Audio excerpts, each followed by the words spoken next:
The sound of a hammer striking iron echoed through the dusty town of Sweetwater Creek, as Francesca Williams stared at the auction block where she had stood just 6 months prior, her heart hammering against her ribs. She'd thought those days were behind her, yet here she was again, watching as men with greedy eyes assessed human beings like cattle. Her wrists still bore the faint scars of shackles, a permanent reminder of what she had endured before Vincent Quentin had appeared like an avenging angel, paying her price and setting her free. The year was 1872, and while slavery had officially ended years ago, the lawless territories of the American West harbored many dark corners where such practices continued under different names: indentured servitude, debt payment, and other thinly veiled excuses to buy and sell human beings. Francesca pulled her worn shawl tighter around her shoulders, the spring air still carrying a bite as she pressed herself against the wall of the general store. She recognized 2 of the men standing near the makeshift stage, the Thompson brothers, who had originally brought her west from St. Louis with promises of respectable work as a housekeeper. Those promises had dissolved into nightmare when they'd sold her to the highest bidder at this very spot. She should have fled town immediately, but she'd come looking for Vincent. The cowboy had been gone for 3 weeks, driving cattle to the railroad in Cheyenne. He'd promised to return before the month's end, and tomorrow would mark exactly 4 weeks since his departure. Francesca had worked at Mrs. Porter's boarding house since Vincent had freed her, saving every penny, determined to repay him someday. She never expected to see the Thompsons again. Terror seized her as Horace Thompson's gaze swept the street and locked with hers. His face broke into a yellow-toothed grin of recognition. "Well, I'll be damned," he called out, nudging his brother Earl. "Look who's wandered back to us." Francesca turned to run, but her path was blocked by Earl, who had circled around the buildings with surprising speed for a man of his bulk. "You cost us a pretty penny when you ran off," he snarled, grabbing her arm, "but we'll make it back today." "I never ran," Francesca said, trying to wrench free of his grip. "I was legally purchased and freed. You have no claim on me." Horace caught up to them, his breath reeking of whiskey. "Ain't nobody freed you properly. That cowboy just borrowed you for a while. We got papers saying you still owe us for your passage west." "Those papers are forgeries," Francesca spat, though she knew it wouldn't matter. In Sweetwater Creek, the law was often whatever the most powerful men in the room decided it was. The brothers dragged her toward the auction block despite her struggles. Several townspeople watched, their faces a mix of pity and indifference. Mrs. Porter emerged from her boarding house down the street, her face paling when she saw what was happening. The older woman hurried back inside, hopefully to find help. "Let her go," a commanding voice called out, causing the Thompson brothers to pause. Sheriff Malcolm Davis approached, his hand resting on his holster. He was new to town, having arrived just 2 months ago, and was still finding his footing among the established powers. "These men are attempting to sell a free woman," Francesca called out to him. "We got documentation," Horace argued, producing a folded paper from his vest pocket. "This woman was indentured to us for passage and room and board. She ran before her term was up."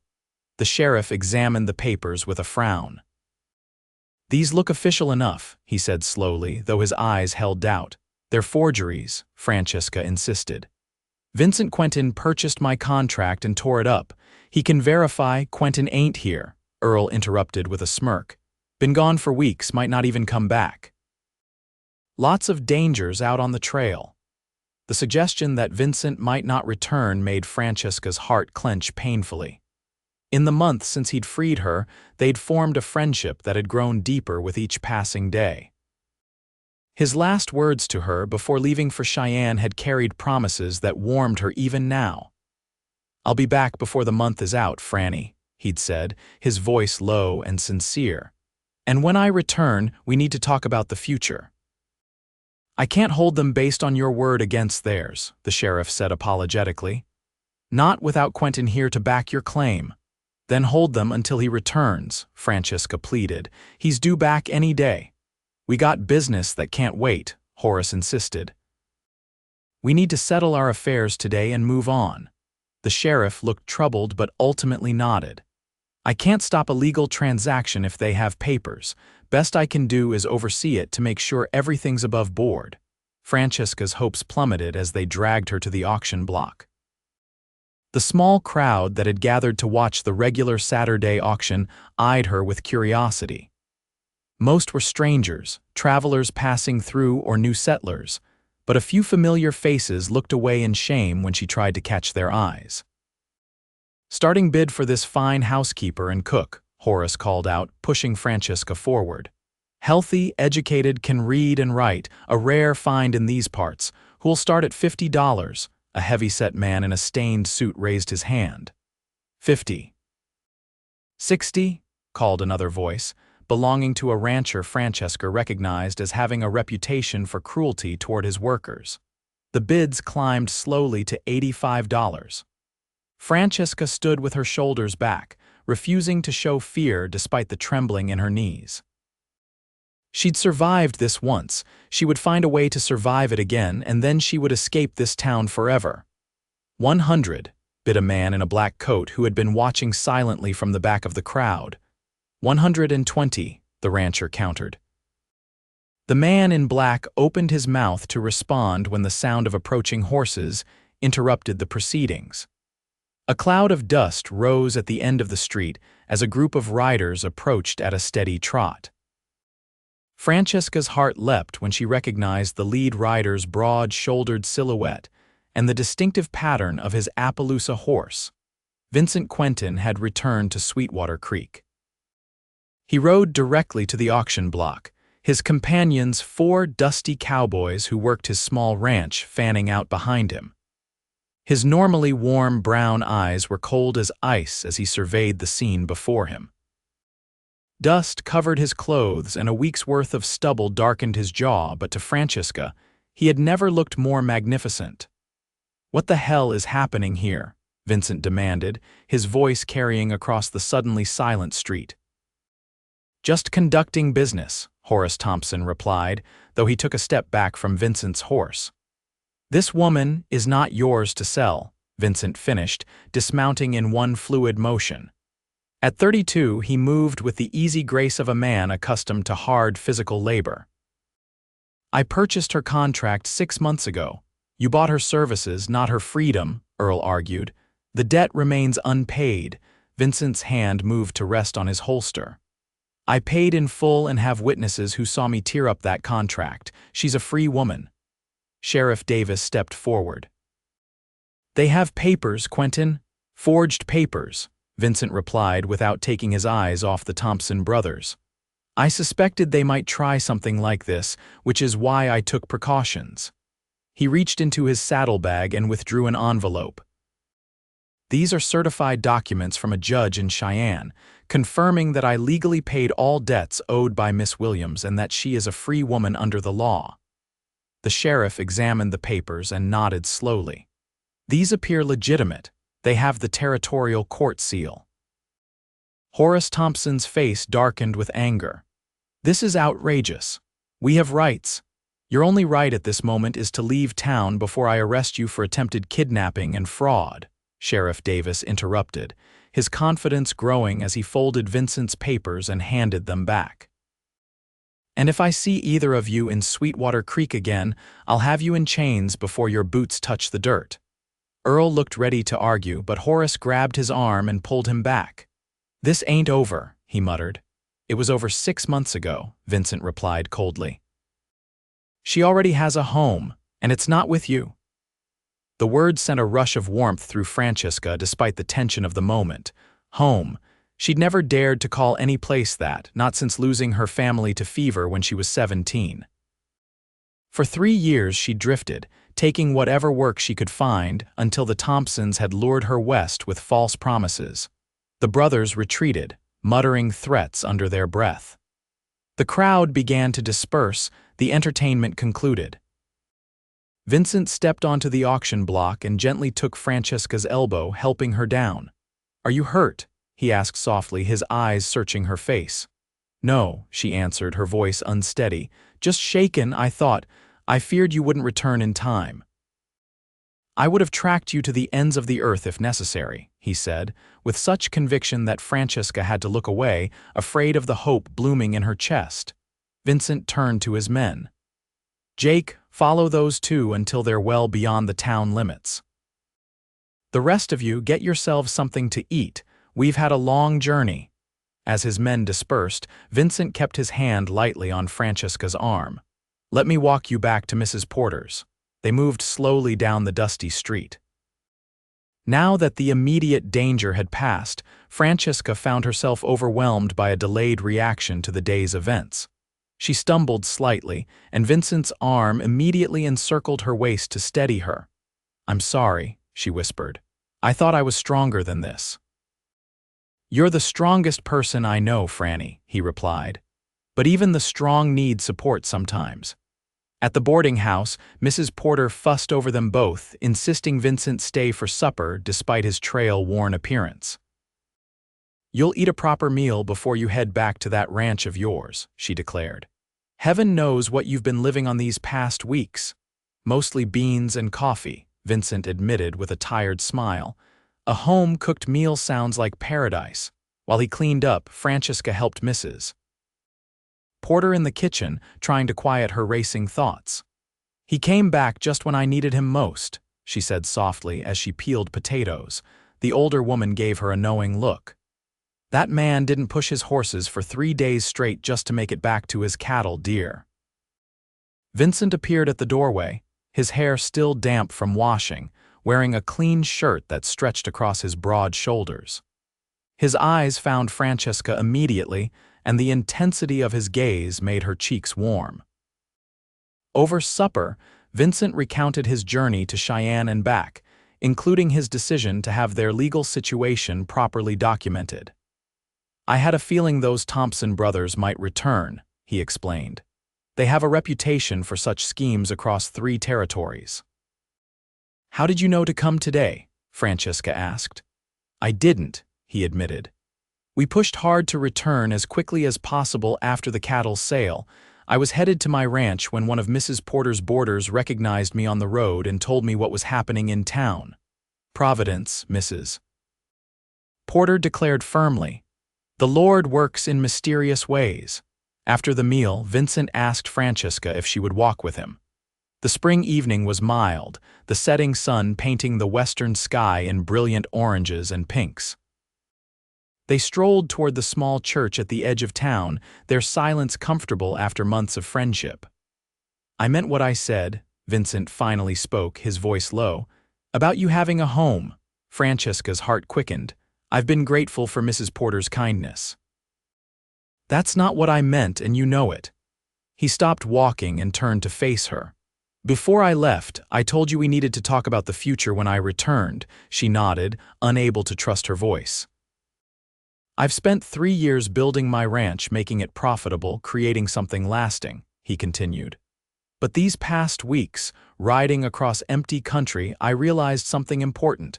A ranch is just land and cattle without someone to share it with. He took her hands in his. I know you value your independence, Franny. After what you've been through, I understand why. I would never want to take that from you, but I want to offer you a choice, a real choice, not forced by circumstance or necessity. Francesca looked up at him, at the face that had become so dear to her. From the moment he'd outbid everyone at that first auction, his intentions had been honorable. He'd arranged respectable employment for her, visited her often, slowly earning her trust when she'd had none to give. What are you asking me, Vincent? He drew a deep breath. I'm asking if you might consider my ranch as your home, as my wife if that's what you want, or simply as a partner in the business if you prefer.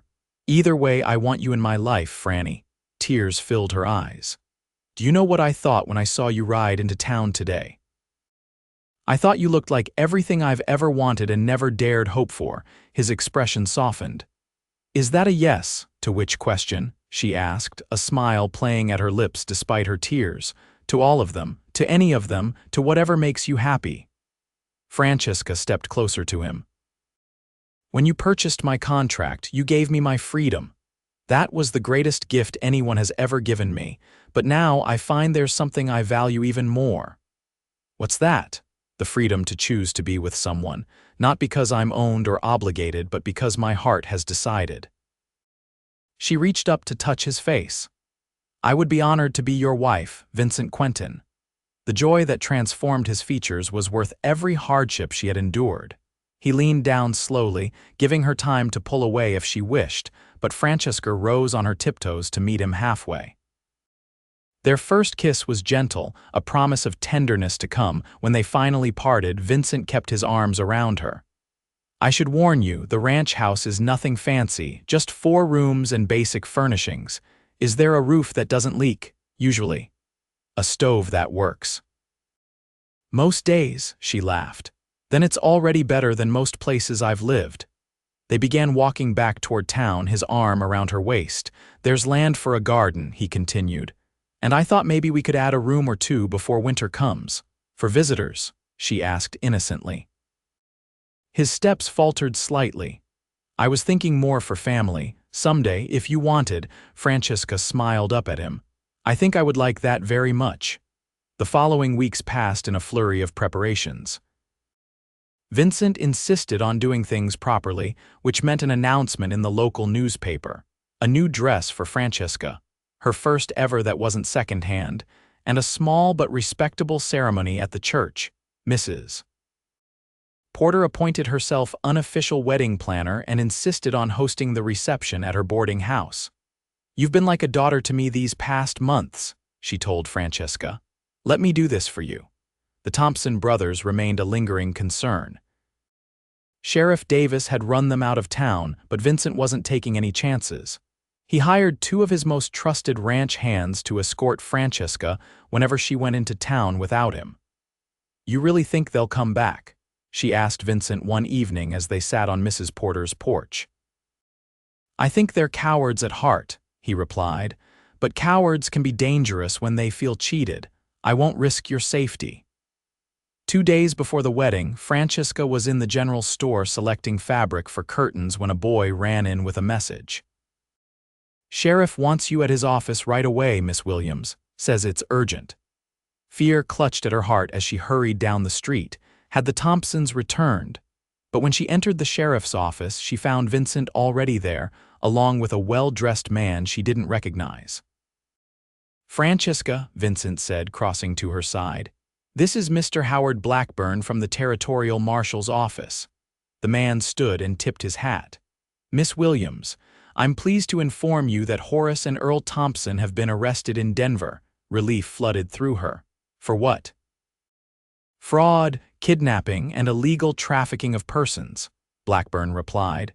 It seems you weren't their only victim. We've identified at least 7 other women they transported west under false pretenses and sold into servitude over the past 3 years. Francesca sank into a chair. Will they go to prison? With the evidence we've collected, they'll likely spend many years behind bars, Blackburn confirmed. Your documented case helped us build a stronger prosecution. I'll need you to provide a statement, but you won't have to travel to Denver or face them in court. After giving her statement, Francesca walked with Vincent to the creek that gave the town its name. The afternoon sun dappled through cottonwood trees as they sat on a large, flat rock overlooking the water. I can hardly believe it's over, she said. I've been looking over my shoulder for so long. Vincent took her hand. You're truly free now, Franny. If you wanted to go back east, start fresh somewhere, she pressed her fingers against his lips. Don't you dare finish that thought, Vincent Quentin. I know exactly where I belong. His relief was palpable as he gathered her into his arms. Just making sure you still want this, want me.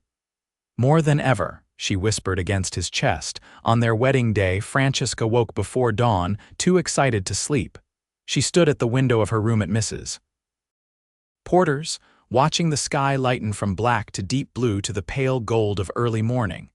Today marked the beginning of a life she had never dared to imagine. The ceremony was small but beautiful. Mrs. Porter had decorated the church with wildflowers and ribbon. Francesca wore a cream-colored dress with lace at the collar and cuffs. her dark hair arranged with white flowers. Vincent waited at the altar, looking handsome and slightly nervous in his best suit, his eyes never leaving her as she walked down the aisle. "You are the miracle I never expected," he whispered as she reached him. They exchanged simple vows, promising to cherish and protect one another for all their days. When the preacher pronounced them husband and wife, Vincent kissed her with such reverence that several of the women in attendance dabbed at their eyes. The reception at Mrs. Porter's boarding house lasted well into the evening. The townsfolk who had once looked away when Francesca stood on the auction block now offered congratulations and welcoming embraces. She found herself surrounded by acceptance for perhaps the first time in her life. As the celebration wound down, Vincent led her to a waiting wagon decorated with ribbons and flowers. "Ready to see your new home, Mrs. Quentin?" The title sent a thrill through her. "More ready than I've ever been for anything." The journey to Vincent's ranch took less than an hour. As they crested the final hill, Francesca caught her first glimpse of the place that would be her home. The ranch house stood silhouetted against the darkening sky, lamplight glowing in the windows. It was modest, as Vincent had warned, but to Francesca it looked perfect, solid, and welcoming. "I hope it's not a disappointment," Vincent said, watching her face. "It's beautiful," she replied sincerely. "It looks like a place where people could be happy." He helped her down from the wagon and surprised her by sweeping her into his arms. "Threshold tradition," he explained with a smile, carrying her toward the house. Inside, Francesca discovered that Vincent had prepared a few surprises. New curtains hung in the windows, a colorful quilt adorned the bed, and fresh wildflowers stood in a vase on the table. But what truly caught her eye was the small bookshelf filled with volumes. "I know how much you love to read," he said, setting her gently on her feet. "I picked these up in Cheyenne. It's not much of a library yet, but we can add to it." Tears filled her eyes as she ran her fingers along the book spines. "No one has ever given me such a thoughtful gift." Vincent came to stand behind her, his hands resting lightly on her shoulders. "I want to give you everything, Franny, everything you've been denied." She turned in his arms. "You already have. You've given me freedom, respect, and a home, but most precious of all, you've given me your heart." "And you've given me yours," he murmured, drawing her closer. "That's a fair trade, I'd say." Their kiss deepened, filled with promise and longing. For the first time in her life, Francesca felt completely safe, completely cherished. "Welcome home, Mrs. Quentin," Vincent whispered against her lips. "Home," she repeated, savoring the word. "I do like the sound of that." The years that followed brought challenges and joys in equal measure. The ranch prospered under their joint efforts. Vincent's practical knowledge of cattle and land, combined with Francesca's shrewd business sense, made them formidable partners. They added 2 rooms to the house within the first year, just in time for the arrival of their son, James, followed 2 years later by their daughter, Elizabeth. Francesca never forgot where she had come from or how close she had come to a different fate. Once a month, she volunteered at a home for displaced women in the growing town, teaching reading and practical skills. Some of the women were former victims of schemes like the Thompsons, others were widows or women who had fallen on hard times. All found acceptance and assistance. 5 years after their wedding, on a warm summer evening, Vincent and Francesca sat on the porch of their now expanded home, watching their children play in the yard. James, at 4, was already determined to be a cowboy like his father, while 2-year-old Elizabeth toddled after him, equally fearless. "You ever regret it?" Vincent asked, his fingers intertwined with hers. "Choosing this life, it's not always easy." Francesca looked around at the home they had built together, the garden bursting with vegetables, the barn where Vincent trained horses, the children's laughter filling the air, and felt a contentment so deep it bordered on disbelief. "Not for a single moment," she answered truthfully. "This is exactly where I belong." Vincent lifted their joined hands and pressed a kiss to her knuckles. "You know, when I said you already had a home that day in town, I meant it, but I never imagined how much of a home we would build together." That's the difference, Francesca said softly. Before, I was always looking for a place to belong. With you, I found someone to belong with. The place is secondary. As twilight deepened into night, they called the children in for bed.